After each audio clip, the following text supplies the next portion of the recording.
Hello दोस्तों, कैसे हैं आप सब। कमांडो, ये नाम सुनते ही समझ में बस एक बात आती है, वैसी फोर्स जिसके लिए कुछ भी नामुमकिन नहीं है। वो फोर्स जो हर काम को कर सकती है, कैसी भी स्थिति में रह सकती है और भी ना जाने क्या क्या। लेकिन इन चीजों के साथ एक मिथ ये जुड़ा होता है कि कमांडो तो केवल पुरुष ही बन सकते हैं, मतलब लड़कियां यह नहीं कर सकती। लेकिन अब तो ये सब बेकार की बातें हैं। कमांडरों की लिस्ट में अब मर्दों के संग महिलाएं भी शामिल हैं। सिर्फ शामिल नहीं है बल्कि वो आज इन कमांडो को तैयार भी कर रही हैं। लेकिन कैसे इस मुश्किल से लगने वाली नौकरी महिलाओं का भी एक मुकाम हुआ, यह अपने आप में एक रोचक कहानी है। और इस कहानी की शुरुआत होती है डॉक्टर सीमा राव की कहानी से। सीमा राव ने वैसे तो डॉक्टर की डिग्री हासिल की है, लेकिन जिंदगी के 20 साल उन्होंने देश के कमांडो को ट्रेनिंग देकर माहिर बना दिया है। इससे भी बड़ी बात यह है कि सीमा ये काम बिना किसी कॉम्पेंसेशन के ही करती हैं। उन्होंने 20,000 से ज़्यादा कमांडो को आर्म्ड और अनआर्म्ड क्लोज्ड क्वार्टर बैटल की ट्रेनिंग 30 यार्ड के अंदर के ग्राउंड में दी है। उन्हें आर्मी की ओर से 3 प्रशंसा पत्र भी मिले हैं। वहीं वे अपने इस काम के लिए उन्हें US president volunteer service award और वर्ल्ड पीस डेवलपमेंट अवार्ड से सम्मानित हो चुकी हैं। लेकिन जिंदगी की ऊंचाइयों तक कोई यूं ही तो नहीं पहुंच जाता। इसके लिए कई चुनौतियों को पार करना पड़ता है। सीमा के लिए भी यह राह आसान नहीं थी।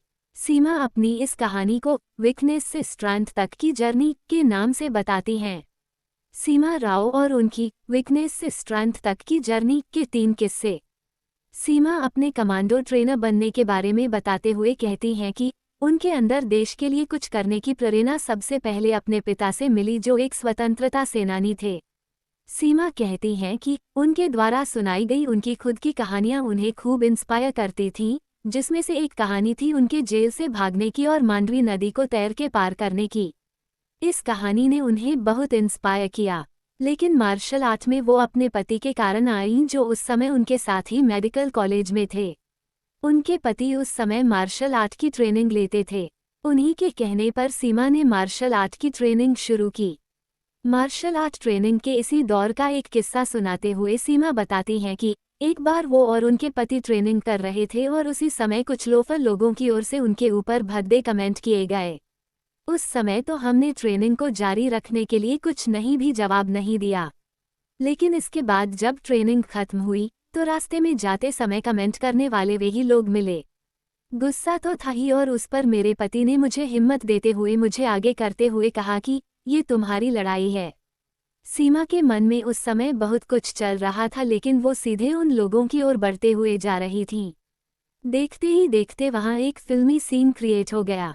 जब फाइट खत्म हुई तो एक भीड़ वहां लगी हुई थी, जो उस लड़की की वाह वाह कर रही थी जो भीड़ के बीच से निकल रही थी। अपनी इस फाइट को लेकर सीमा कहती हैं कि यह मेरा एक ट्रांसफॉर्मेशन था, एक कंट्रोल बीइंग से अनकंट्रोल बीइंग का, जिसे मैं वीकनेस से स्ट्रेंथ की जर्नी कहती हूँ।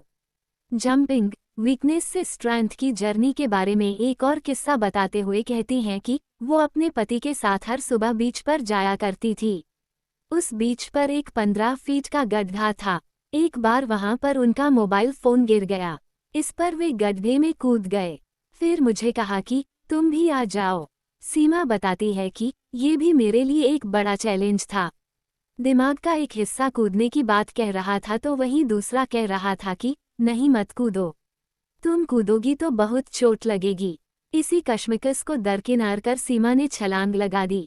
ये पहला दिन था जब उन्हें ऊंचाई से कूदने में डर लगा होगा, लेकिन इसके बाद उन्हें कभी डर नहीं लगा। आने वाले कुछ समय के बाद उनके पास खुद का पैराविंग था और उन्होंने 10,000 फीट की ऊंचाई से छलांग लगाई। शूटिंग सीमा इस कहानी के बारे में बताते हुए कहती हैं कि हम लोग एक शूटिंग क्लब के मेंबर हुआ करते थे, जहां से एक बार एक सीनियर पुलिस ऑफिसर से मिलने का मौका मिला था, जिन्हें हमारे अंदर शूटिंग के कुछ गुण दिखे थे। हमने उनके सामने डेमोन्स्ट्रेशन दिए, जिसके बाद हमें फोर्स को ट्रेंड करने का मौका मिला। उसी दौरान जब सब चले गए तो मेरे पति और मैं बात कर रहे थे। उसी दौरान उन्होंने अचानक एक एप्पल अपने सर पर रखा और कहा कि चलो शूट करो।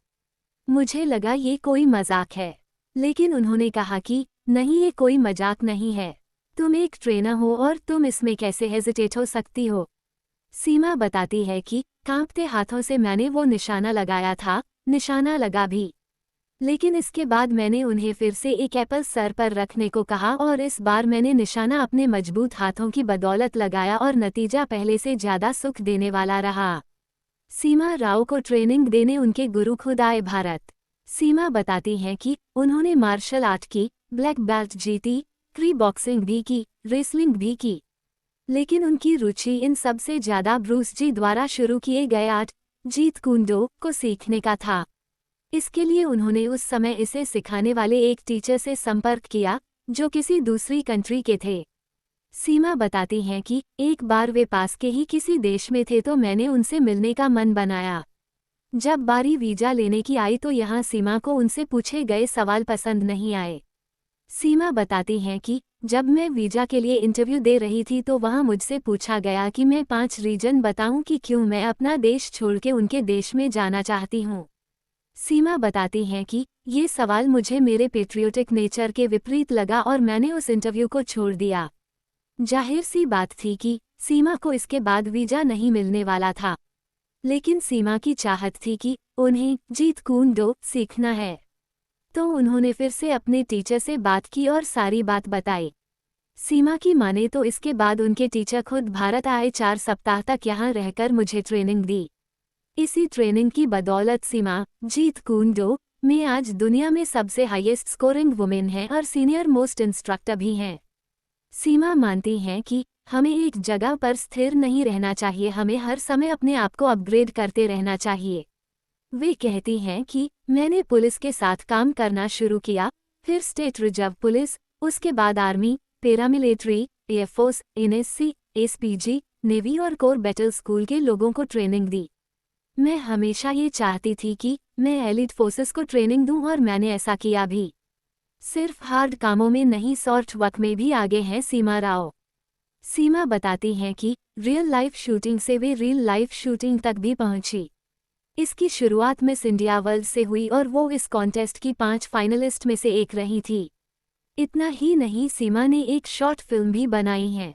इसके पीछे की कहानी बताते हुए वे कहती हैं कि फिल्म बनाने का ख्याल उन्हें उस समय आया जब एक डायरेक्टर से उनकी बात नहीं बनी जो जीत कूंडो पर फिल्म बनाना चाहते थे। इसके बाद मैंने खुद फिल्म बनाने की सोची।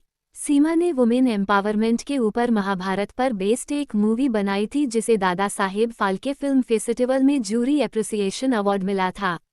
सीमा को लोग ज़्यादातर एक ट्रेनर के रूप में जानते हैं, लेकिन असल में वो कई तरह की चीज़ों में माहिर हैं।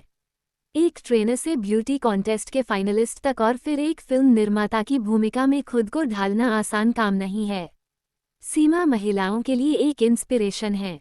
फिर चाहे वो किसी भी फील्ड में अपना करियर बनाना चाहें, इससे कोई फर्क नहीं पड़ता। वे हमारी भारतीयता की उस सोच की सही ब्रांड एम्बेसडर हैं जो बताती है कि स्त्री के लिए कुछ भी असंभव नहीं, क्योंकि वही सर्वशक्तिमान है। वीडियो अच्छी लगे तो लाइक, शेयर और सब्सक्राइब करना ना भूलें। धन्यवाद।